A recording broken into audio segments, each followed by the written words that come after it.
आप लोग सभी अच्छे होंगे। तो गाइज आज है अमावस्या और मैं आपको सुनाने जा रही हूँ अमावस्या और पूर्णिमा, दो बहनों की कहानी। अगर आपको कहानी अच्छी लगती है तो प्लीज़ आप कमेंट में ज़रूर बताइएगा और अंत तक देखने के लिए आप सभी का बहुत बहुत धन्यवाद। एक राज्य में एक राजा और एक रानी रहती थी, जिनकी 4 संतानें थीं, 2 लड़के और 2 लड़की। एक लड़की का नाम पूर्णिमा था और दूसरी लड़की का नाम अमावस्या था। पूर्णिमा घर के कामों में निपुण रहती थी और घर का पूरा काम करती थी और भगवान की पूजा अर्चना भी किया करती थी। इसके अतिरिक्त वह गौ माता की सेवा भी किया करती थी और उसकी दूसरी बहन अमावस्या ना ही घर का कोई काम करती थी और ना ही भगवान की पूजा अर्चना करती थी और ना ही गौ माता की सेवा करती थी। पूर्णिमा सर्वगुण संपन्न थी, फिर भी राजा और रानी दोनों अपने दोनों बेटों तथा पुत्री अमावस्या को ही प्यार किया करते थे और वह पूर्णिमा को प्यार नहीं करते थे, उसके साथ भेदभाव करते थे। राजा के चारों पुत्र और पुत्री धीरे धीरे बड़े हो रहे थे। जब वे बड़े हो गए, राजा ने अपने दोनों पुत्रों का विवाह योग्य कन्याओं के साथ करा दिया। इसके बाद रानी ने राजा से कहा कि अब दोनों पुत्री विवाह के योग्य हो गई हैं और इन दोनों का विवाह भी करा दो, लेकिन पुत्री अमावस्या का विवाह किसी बड़े खानदान से कराना और पूर्णिमा का विवाह किसी गरीब परिवार में कराना, क्योंकि पूर्णिमा को केवल भगवान की पूजा पाठ करना ही पसंद है और गाय की सेवा करना पसंद है। अब रानी ने राजा को दोनों पुत्रियों का रिश्ता तय करने के लिए भेज दिया। राजा ने अपने पड़ोसी राज्य में जाकर वहाँ के राजा के पुत्र से अमावस्या का रिश्ता तय कर दिया और वहीं पास के गांव में जाकर एक गरीब परिवार के लड़के से पुत्री पूर्णिमा का रिश्ता भी तय कर दिया। यह सारी बात जाकर राजा ने अपनी रानी से बताई तो रानी यह सोचने लगी कि अब देखते हैं कि भगवान उसकी मदद कैसे करते हैं। यह बहुत ही पूजा पाठ करती है और भगवान में मगन रहती है। पूर्णिमा का भाई और उसकी भाभी पूर्णिमा से बहुत प्यार करते थे, क्योंकि पूर्णिमा उनके घर के कामों में उनका साथ देती थी और कामों में उनका हाथ बटाती थी।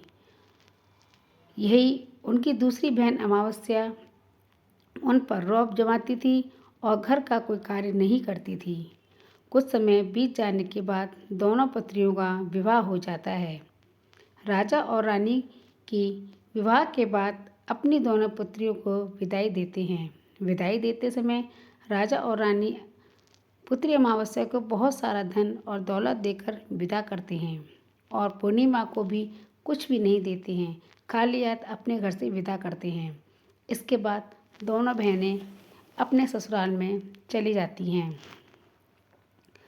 कुछ दिन बीत जाते हैं और एक दिन अमावस्या अपने घर पर शिव जी की कथा रखती है, जिससे वह सभी गांव वालों को निमंत्रण देती है और अपनी बहन पूर्णिमा को नहीं बुलाती। जब गांव की सभी औरतें अमावस्या के यहाँ आ जाती हैं तो यहाँ सब दृश्य पूर्णिमा अपने घर के दरवाजे के बाहर बैठकर देख रही होती है। तब वहाँ से गुजर रही औरतें पूर्णिमा से कहती हैं, तुम्हारी बहन के यहाँ शिव की कथा रखी है, क्या तुम नहीं चलोगी? पूर्णिमा ने कहा, मुझे निमंत्रण नहीं आया है, मैं नहीं जा सकती। सभी गांव की औरतों ने पूर्णिमा से यही कहकर बुलाया, नहीं तो क्या हुआ, भगवान शिव की कथा है, तुम हमारे साथ चलो। गांव की सभी औरतों की बात सुनकर पूर्णिमा भी उनके साथ भगवान शिव की कथा के लिए अमावस्या के घर चली जाती है। जब अमावस्या की नज़र पूर्णिमा पर पड़ती है तो वह क्या कहती है कि तुम यहाँ कैसे चली आई, मैंने तो तुम्हें बुलाया ही नहीं था। खैर कोई बात नहीं, अब तुम आ ही गई हो तो चुपचाप बैठी रहना। यह कहते हुए अमावस्या में पूर्णिमा की गरीबी का भी मजाक उड़ाया। पूर्णिमा की आंखों में आंसू आ गए और रोते रोते मन ही मन में पूर्णिमा भगवान शिव से विनती करती है, हे भगवान, क्या पूजा पाठ करना गलत है? गौ माता की सेवा करना गलत है? आखिर मेरी गलती क्या है? आप मुझ पर अपनी कृपा दृष्टि कब बनाएंगे? पूर्णिमा बार बार भगवान शिव से यही कहती रहती है। इतने में शिव की कथा पूरी हो जाती है और अमावस्या भगवान का प्रसाद बांटने लगती है। वह तभी लोगों को प्रसाद देती है, लेकिन पूर्णिमा को वहाँ प्रसाद नहीं देती। पूर्णिमा बिना प्रसाद के ही अपने घर लौट जाती है। रास्ते में वह यह सोचते हुए चलती है कि यदि बच्चे उससे कथा का प्रसाद मांगेंगे तो वह उन्हें क्या जवाब देगी। उसने सोचा था कि अपने मायके, अपने भाई और भौजाई के यहाँ जाएगी और वहाँ जाते हुए वह के बच्चों के लिए कुछ लेकर आएगी। ऐसा सोचकर वह वहाँ से अपने घर वापस लौट आई और वापस लौटकर अपने मायके चली गई। पति ने कहा, सब ठीक है, और कुछ समय के बाद पूर्णिमा अपने मायके तुलसी का पौधा लगाया था। उसी चौधरी पर एक बूढ़ी अम्मा बैठी हुई थी। वह, बिटिया तुम कौन हो और कहाँ जा रही हो? पूर्णिमा अपना परिचय देती है, और पौधा सूख रहा है, इसमें थोड़ा सा पानी डाल दो, और यह चबूतरे की साफ सफाई ही भी करती है। वहाँ की साफ सफाई कर देती है। पूर्णिमा साफ सफाई करने के बाद बूढ़ी अम्मा को भी नहला दिया करती थी। बूढ़ी अम्मा की सेवा अभी उनके पैर दबाती थी और अम्मा ने कहा कि माँ जी, और बताइए, मैं आपकी सेवा करूं या कोई काम करूं तो बता दीजिए, मैं कर दूंगी। बूढ़ी अम्मा ने कहा, कुछ नहीं, तुम जाओ और वापस जाते समय मुझसे मिलकर जाना। पूर्णिमा ने बूढ़ी अम्मा से कहा, ठीक है अम्मा, मैं जाती हूँ। वापस आते समय आपसे मिलते हुए मैं यहाँ से चली जाऊँगी। आगे चलने के बाद एक शिव मंदिर आया। वहाँ पर उसने एक बूढ़े बाबा मिले जो मंदिर के बाहर बैठे हुए थे। वहाँ कोई और नहीं, साक्षात भोलेनाथ थे। उन्होंने पूर्णिमा से कहा कि कहाँ जा रही हो बेटी, तुम कौन हो? पूर्णिमा ने अपना परिचय दिया कि उस बूढ़े बाबा ने पूर्णिमा से कहा कि इस चबूतरे की और मंदिर की सफाई कर दो।